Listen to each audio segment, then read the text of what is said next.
लहवीतमध्ये धाडसी घरफोडी, सराफी दुकानातून 97 लाखांचा मुद्देमाल लंपास. देवळाली कॅम्प परिसरालगतच्या लहवीत गावात चोरट्यांनी सराफी दुकानावर डल्ला मारत तब्बल 97 लाख रुपयांचा ऐवज चोरून नेल्याची धक्कादायक घटना समोर आली आहे. या घटनेमुळे स्थानिक व्यापाऱ्यांमध्ये भीतीचे वातावरण पसरले आहे.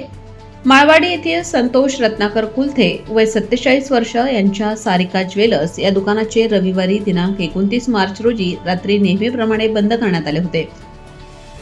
मात्र सोमवारी पहाटे अज्ञात चोरट्यांनी दुकानाची लोखंडी शटर वाकवून आत प्रवेश केला आणि तिजोरीसह शोकेस फोडून सोन्या चांदीचे दागिने व रोख रक्कम लंपास केली. या चोरीत सुमारे 400 ग्रॅम सोन्याचे दागिने, अंदाजे 56 लाख रुपये, 20 किलो चांदीचे विविध अलंकार व वस्तू, अंदाजे 40 लाख रुपये तसेच 1 लाख रुपये रोख असा एकूण 97 लाख रुपयांचा मुद्देमाल चोरीस केला आहे.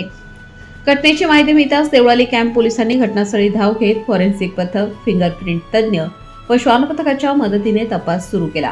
मात्र चोरट्यांचा ठोस मागोवा लागलेला नाही. गुन्हे शाखेच्या युनिट क्रमांक 2च्या अधिकाऱ्यांनीही घटनास्थळी भेट देत तपासात सहभाग घेतला आहे. दरम्यान दुकानात सीसीटीव्ही यंत्रणा नसल्याचे समोर आल्याने तपासात अडथळे निर्माण होत आहेत. या प्रकरणी पोलिसांकडून पुढील तपास सुरू असून चोरट्यांचा शोध घेण्याचा प्रयत्न वेगाने सुरू आहेत.